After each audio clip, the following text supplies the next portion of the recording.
भी एक पंचायत में 10 करोड़ से कम का सड़क नहीं आया होगा। ज़्यादा से ज़्यादा जितने किया जाए, स्कूल में, हाई स्कूल में स्टेडियम का निर्माण, उसके बाद नरार में IT कॉलेज की स्थापना, बहुत सारी ऐसी चीज़ें हैं जो की हैं, किया है मैंने। नल जल का उद्घाटन होता है, नल लगा है, उसमें से जल निकलता है। 7 निश्चय योजना एकदम असफल योजना है। 7 निश्चय योजना का एक भी योजना खराब पत्थर पे नहीं आ रहा है। और उसमें भी सबसे खराब योजना नल जल योजना है, जिसमें जैसे कि है कि 1500 करोड़ रुपए की घोटाले हुई है।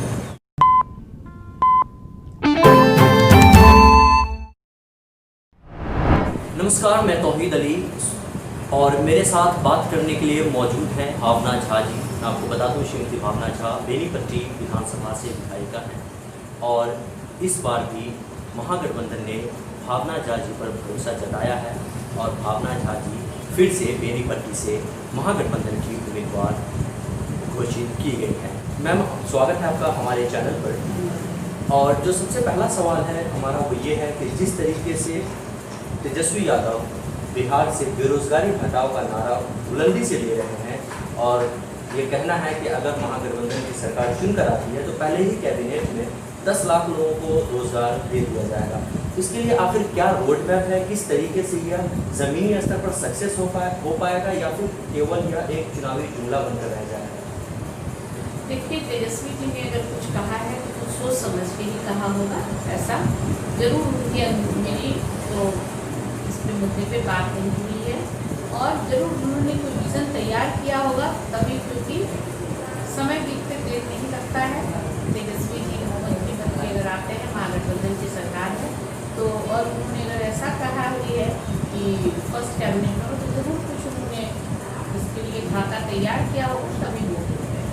अगर हम बेनीपट्टी विधानसभा की बात करें तो लास्ट टाइम आपने विनोद नारायण झा जी को हराकर आप विधानसभा पहुंची और अगर इस बार की बात करें, इस विधानसभा चुनाव की बात करें तो मैम ऐसी क्या कमी है अभी भी विधानसभा में जिसको आप आते ही दूर करना चाहेंगे? देखिए, कमियां बहुत थी, जिसे मैंने हर संभव प्रयास किया, लेकिन कमी एक बार में, 2 बार में दूर नहीं की जाती है और विकास का काम हमेशा चलता रहता है। विकास का काम कभी बंद होना भी नहीं चाहिए। तो बहुत सारे काम मैंने किए हैं, जैसे मैंने रोड सड़क को जोड़ने का काम किया है और किसी भी एक पंचायत में 10 करोड़ से कम का सड़क नहीं आया होगा। ज़्यादा से ज़्यादा जितने किया जाए, उसके बाद मदरसों का निर्माण, कब्रिस्तानों की घेराबंदी, मंदिरों में घाट का निर्माण, सामुदायिक भवन का निर्माण, जो दलित महादलित टोले हैं वहाँ जो उनका काम है, जो यादव टोले हैं वहाँ जो सड़क निर्माण और सामुदायिक भवन, जितना भी काम हो सकता था, स्कूल में स्टेडियम का निर्माण, करवाही में हॉस्पिटल का निर्माण पूरा हो गया है, बेनीपट्टी में हॉस्पिटल की आधारशिला रखी गई है, कालिकापुर के नगरोली में 3 करोड़ की लागत से फाटक का निर्माण, बीना नदी पे, सरसों में बचराजा नदी पे फाटक का निर्माण, कटैया में जो है कटैया रोड और ढंगा रोड जो बहुत दिनों से पब्लिक की मांग थी उसका निर्माण, कचरी पुल 1987 के बाद में टूटा हुआ था उसका निर्माण, कटैया में जो फाटक है उसका जीर्णोद्धार, स्कूल में, हाई स्कूल में स्टेडियम का निर्माण, उसके बाद नरार में IT कॉलेज की स्थापना, बहुत सारी ऐसी चीज़ें हैं जो की हैं, किया है मैंने। लेकिन बहुत सारी ऐसी चीज़ें हैं जो अभी तक नहीं हो पाया है। अगर मैं फिर से चुन के आई तो मेरे दिमाग में विजन है, मैं उस पर काम करूँगी। अगर मैम हम सरकार की बात करें, नीतीश गवर्नमेंट की 15 साल के जिस तरीके से शासनकाल रहे नीतीश सरकार के, और नीतीश कुमार जिस तरीके से अभी 7 निश्चय योजना को कहीं ना कहीं मुद्दा बना करके इस चुनाव मैदान में उतरने की कोशिश कर रहे हैं, आप 7 निश्चय योजना को किस हद तक सफल मानती हैं धरातल पे, जमीनी स्तर पर? 7 निश्चय योजना एकदम असफल योजना है। 7 निश्चय योजना का एक भी योजना खराब पत्थर पे नहीं आया है और उसमें भी सबसे खराब योजना नल जल योजना है, जिसमें जैसे कि है कि 1500 करोड़ रुपए की घोटाले हुई। तो इस सब को देखते हुए मुझे लगता है कि ये जो 7 निश्चय है, नल जल है, ये सब जो है पूरा घोटालों का एक टीम बना हुआ है, जिस पर अगर जांच हो तो देखिएगा किस तरह से लोग पकड़ाते हैं। नल जल का उद्घाटन होता है, नल लगा है उसमें से जल निकलता नहीं है। और भी बहुत सारी जो योजनाएं हैं सब बेकार विफल है। और जिस तरीके से जो किसानों के लिए जो अभी नया कानून लाया गया कृषि कानून, और कांग्रेस पार्टी लगातार इसके खिलाफ आवाज़ बुलंद करती रही है, लोकसभा राज्यसभा सांसद से लेकर के कांग्रेस के कार्यकर्ता हैं। आपके हिसाब से जिस तरीके से किसानों के लिए नया कृषि बिल लाया गया है, इस पर आपकी क्या प्रतिक्रिया है? वो जो किसान को बेवकूफ़ बनाने का काम किया गया है। नरेंद्र मोदी सरकार जो है किसान के हित, गरीबों के हित, आम आदमी के हित का एक भी काम नहीं करती है। ये धनवान व्यक्तियों की पार्टी है, ये उद्योगपतियों का काम करती है। जो अमीर हैं वो और भी अमीर होते जा रहे हैं।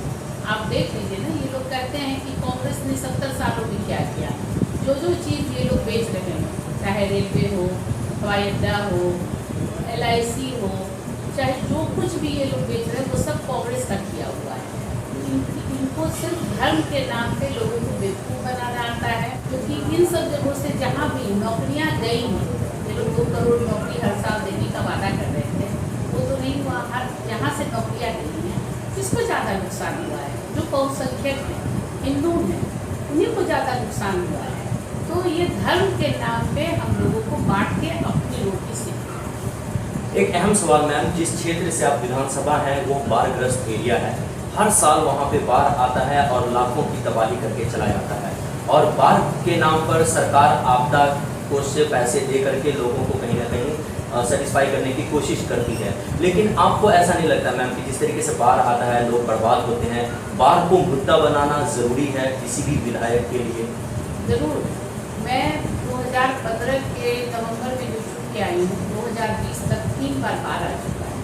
सरकार चाहती तो इसका स्थायी समाधान कर सकती थी। जितना पैसा ही बाढ़ में अपने कोष से निकाल के मतलब बांट करती है सरकार, उतना में से स्थायी निदान भी ढूंढ लेती, लेकिन सबसे कोई मतलब नहीं है। बाढ़ में इनके द्वारा पैसा निकाला जाता है। एक खिचड़ी योजना चला दी जाती है कि 2 किलोमीटर पर, 1.5 किलोमीटर पर, 1 किलोमीटर पर खिचड़ी बन रहा है, आप जाके खाइए।